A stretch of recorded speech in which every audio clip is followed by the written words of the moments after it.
প্রত্যেকটি মেয়ের মনে অভিমান এবং ভালোবাসা দুটোই থাকে, কিন্তু অভিমানটিকে কখনোই ভালোবাসার চেয়ে বড় করে দেখলে চলবে না।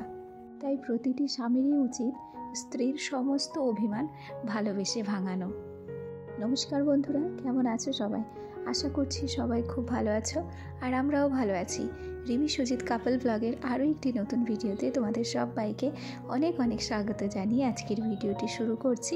আশা রাখছি ভিডিওটি তোমাদের ভালো লাগবে। বিভিন্ন জনের মধ্যে পৌষ পার্বণ বিভিন্নভাবে পালন করা হয়। আমার মাসির বাড়িতে পৌষ পার্বণ পালন করা হয় সারাটা উঠোনে চালের গুঁড়ো ছিটিয়ে। সকাল সকাল চলে এসেছিলাম একটু দোকানে বেশ কয়েকটা জিনিস নেওয়ার বাকি ছিল, সেগুলো নিয়েই এখন বাড়ি ফিরছি। ওদিকে দেখো, কুয়াশা এখনও পর্যন্ত চারিদিক কিন্তু ঢেকে রয়েছে। আর ওই যে গাছের গোড়ায় দেখছো বেশ কয়েকজন লোক ওখানে আগুন পোহাচ্ছে। ব্রাশ করতে করতে দোকানে গিয়েছিলাম, সেই জন্য দোকান থেকে এসে মুখ টুক ধুয়ে এই যে একটু ময়শ্চারাইজার মেখে নিচ্ছি। আসলে শীতের দিন তো, মুখে যদি একটু ময়শ্চারাইজার না মাখা হয় আমার মুখটা একদম টেনে ধরে। ওদিকে সোনা এখনও পর্যন্ত ওঠেনি, ও এখনও পর্যন্ত ঘুমিয়ে আছে। আর এই সুযোগে আমি যত তাড়াতাড়ি সম্ভব আমার যে সমস্ত কাজগুলো থাকে, দৈনন্দিন কাজকর্ম, সেগুলোকে কিন্তু খুব তাড়াতাড়ি করে ফেলার চেষ্টা করব। কেন কি, কাজ যখন দেখা গেল অর্ধেক রাস্তায়, তখনই আমার সোনা উঠে পড়বে, আর তখনই বাকি কাজ আমাকে ফেলে তারপর সোনার পেছনে সময় দিতে হবে। আর এই যে সে কথা বলতে বলতে আমার ঘরটা কিন্তু ঝাড় দেওয়া প্রায় কমপ্লিট হয়ে গেছে। শুধু এখন এই সিঁড়ির সামনেটা বাকি আছে, এটাকেই ঝাড় দিয়ে নিচ্ছি।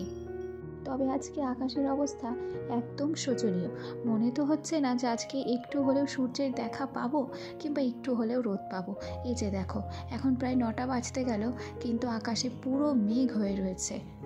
আর তার উপরে ওই পৌষ সংক্রান্তির দিকে কি হয়, ঠিকঠাক মতো সূর্য উঠতেও চায় না, রোদটাকে আমরা ঠিক মতো অনুভব করতেই পারি না। আগে এদিকে একটু চাটা বসিয়ে নিলাম, আর ওদিকে সোনার সুজি গতকালকে শেষ হয়ে গেছে, সেই জন্য ভাবছি সুজির প্যাকেটটা ভাজা করে নেব। আচ্ছা, এখানে একটা কথা ভুল করে ফেলেছি, সুজির প্যাকেট ভাজা করব না, সুজিগুলো ভাজা করে নেব। আর আজকে ওকে ভাবছি চালের গুঁড়োটা খাওয়াবো না, সকালবেলা একটু সুজিটাই খাইয়ে দেবো।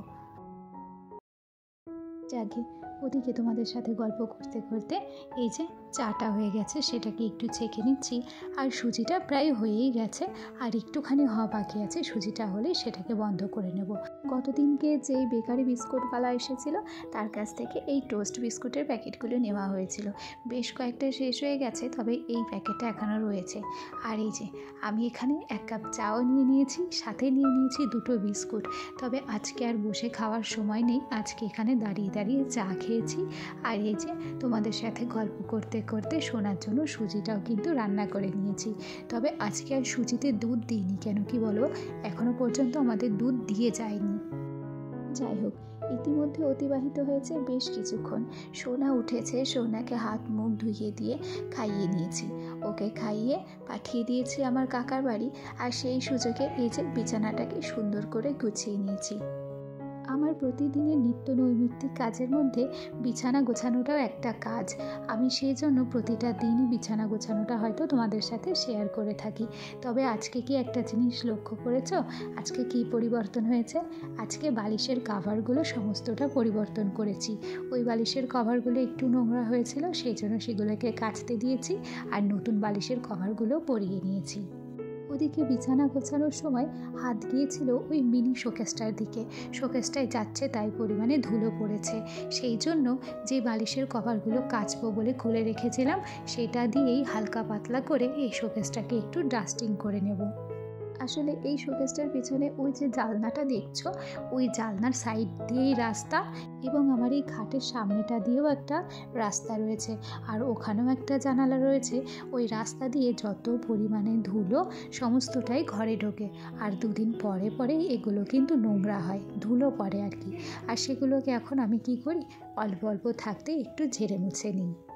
ওদিকে শোকেসটা ঝাড়া মোছার সাথে সাথে এই যে ইস্ত্রিটাকেও পরিষ্কার করে নিয়েছি।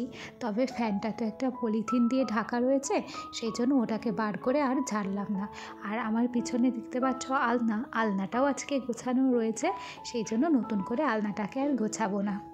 তবে গতকাল রাত্রেই টেবিলটাকে গুছিয়ে রেখেছিলাম, সেই জন্য আজকে আর নতুন করে টেবিলটাকে গোছাচ্ছি না। তবে সোনাকে খাইয়েছিলাম, সেই এঁঠো বাটিগুলো টেবিলের উপর ছিল, সেটাকে নিয়ে এখন একটু কলের পরে যাব ওটাকে ধুতে। আজকে খুব যে বেশি একটা কাজ আছে তা কিন্তু নয়, তবে টুকটাক কাজগুলো রয়েছে। আর সে কথা বলতে বলতে এই যে আমার কুর্তিটা, এটা বেশ কয়েকদিন ধরেই হচ্ছে কি অগোছালো হয়ে পড়েছিল, সেটাই একটু গুছিয়ে নিলাম। আসলে সব দিন না সব কাজ করতে ইচ্ছে হয় না, কিছু কাজ ইচ্ছাকৃতভাবেও ফেলে রাখতে হয়। ওই আটক যাকে বলে, আটকে পড়েই হয়তো সব দিন সব কিছু করতে পারি না। আর এই যে সোনার সোয়েটারটাও ভাঁজ করা বাকি ছিল, সেটা ভাঁজ করে এখন কি করব, এটাকে শোকেসের মধ্যে তুলে রাখবো। আর এদিকে দেখো, এর আগের দিন সোনার জন্য দুটো গেঞ্জি নিয়েছি, এই হাইনেক গেঞ্জি এবং প্যান্ট, এগুলোই হালকা শীতে পরানোর জন্য। কেন কি আর কদিন পরেই ফাল্গুন মাস চলে আসবে, তখন আর দিনের বেলা সোনাকে উলিকোট পরানো যাবে না, সেই জন্য এই জামা দুটো কিনেছি। কেমন হয়েছে আমার সোনার জামা দুটো তোমরা অবশ্যই কিন্তু কমেন্ট করো। অনেক দিন ধরেই ভাবছি যে বাজারে যাব, তবে যেয়ে ওঠা হচ্ছে না। আজ বিকেলে বাজারে যাব, আর সোনার জন্য বেশ কিছু জিনিস কেনার বাকি আছে, সেগুলোই কেনাকাটা করে নিয়ে আসবো। সত্যি কথা বলতে কি, একটা পরিবারের মূল আয়ের উৎস হচ্ছে প্রথমে পুরুষ মানুষ, তবে তার সেই আয়টাকে সঠিকভাবে ব্যয় করার দায়িত্বটা সম্পূর্ণই আমাদের গৃহিণীদের। আর আমরা প্রত্যেকেই একটু বুঝে শুনে ব্যয় করি, যাতে ভবিষ্যতের জন্য কিছু হলেও সঞ্চয় হয়। তবে মাসের শুরু হোক কিংবা মাসের শেষ, সংসারের সব দায়িত্ব যখন আমাদের গৃহিণীদের হাতে, তখন আয় বুঝে ব্যয় করাটাই আমার মনে হয় বুদ্ধিমানের কাজ। আর সেক্ষেত্রে আমি যখন জিনিস কিনি বাজারে গিয়ে, তখন পরিমাণে একটু হলেও বেশি আনি। যখনই পরিমাণে জিনিসটা বেশি আনি, দাম অন্তত তুলনায় কিছুটা হলেও কম নেয়। সেখানে কি হয় বলো, বেশ কয়েকটা টাকা কিন্তু বেঁচে যায়। দিকে তোমাদের সাথে গল্প করতে করতে অনেক কাজই হলো। মায়ের থালা বাসন ধোয়া হলো, যদিও বা আজকে রান্নার দায়িত্ব মায়ের হাতে ছিল না, আজকে একটু মাংস আনা হয়েছে। আর রান্নার দায়িত্বটা পড়েছে আজকে দিদার উপর। কেন কি, মায়ের হাতের মাংস রান্নার থেকে দিদার হাতের মাংস রান্না অনেকটা বেশি টেস্ট হয়। আর গল্প করতে করতে এই যে দেখো, আমাদের মাংস রান্না কিন্তু কমপ্লিট হয়েও গেছে। দেখতে যেমন সুন্দর হয়েছে, খেতেও কিন্তু বেশ সুন্দর হয়েছিল। এরই মাঝে অতিবাহিত হয়েছে বেশ কিছু সময়, তারই মধ্যে স্নান করেছি, খাওয়া দাওয়া করেছি, সোনাকে ঘুমটুম পাড়িয়ে এই যে এখন হচ্ছে বিকেলবেলা, আর আজকে আমাদের উঠোনে এই যে আলপনা দেওয়া হচ্ছে। তবে যত যাই বলো, আমার মাসির মেয়ে কিন্তু বেশ সুন্দর আলপনা দেয়, সে কথা মানতেই হবে। আমার তো খুব ভালো লেগেছে, তোমাদের কেমন লেগেছে অবশ্যই কিন্তু একটা কমেন্ট করে জানিও। ইতিমধ্যে আমিও কিন্তু রেডি হয়ে গেছি বাজারে যাওয়ার উদ্দেশ্যে। আর আগে বলে নিই, আমার যে সমস্ত পুরানো বন্ধুরা প্রথম থেকে আমার সাথে আছো, পাশে আছো, তোমাদেরকে অসংখ্য ধন্যবাদ জানাচ্ছি। আর আমার যে সমস্ত নতুন বন্ধুরা আজকে আমার ভিডিওটি প্রথম দেখছো, যদি আমার ভিডিওটি তোমাদের ভালো লেগে থাকে অবশ্যই কিন্তু একটা লাইক করো, কমেন্ট করো, আর চাইলে আমার এই ছোট্ট পরিবারের একজন মিষ্টি সদস্য হয়ে আমার পাশে থেকে যেও। এক কাজে বাজারে এসে তিনটে কাজ হলো। সোনাকে একটু পার্কে নিয়ে গিয়েছিলাম, সেখানে খেলাধুলা করানোর পর এই যে আমাদের বাজারে পৌষ কালী পুজো হচ্ছিল, সেখানে একটু সোনাকে ঠাকুরটা দেখাতে নিয়ে এসেছি। তবে আমাদের বাজারে এত বড় করে পৌষ কালী পুজো আগে কখনো হয়নি, এবারই দেখলাম যে এত বড় সড়ো করে কালী পুজো হচ্ছে। আর এই যে সাইডে স্টেজ বানিয়েছে, এখানে বিভিন্ন রকম অনুষ্ঠান হবে বেশ 2-4 দিন ধরে। এখান থেকে গিয়ে সোনার জন্য বেশ কিছু বাজার করেছি, সেগুলো আর তোমাদের সাথে শেয়ার করিনি, এই যে বাড়ি এসে তোমাদের সাথে শেয়ার করছি। দেখো তো যে আমার সোনার জন্য কী কী নিয়ে আসলাম। আমার সোনা ম্যাগি পছন্দ করে, সেই জন্য বড় 1 প্যাকেট ম্যাগি এনেছি। ওদিকে সোনার জন্য পিডিয়াশিওর নিয়ে এসেছি, বেশ কয়েকদিন সোনার পিডিয়াশিওর কিন্তু শেষ হয়ে গেছিলো, সেটাই নিয়ে আসলাম। 2 প্যাকেট সুজি নিয়ে এসেছি আবার করে, আর এটা হচ্ছে নিয়ে এসেছি ডালিয়া। তারপর নিয়ে নিলাম 1 প্যাকেট বিস্কুট। আজকে বেশিরভাগ বাজারগুলো আমার সোনার জন্যই করা হয়েছে। আবার ওর বাবা যখন আসবে তখন আমাদের যে সমস্ত বাজার সেগুলো করা হবে। ওখানে সোনার জন্য নিয়েছি একটু সসের প্যাকেট, সোনা সস খেতেও বেশি পছন্দ করে।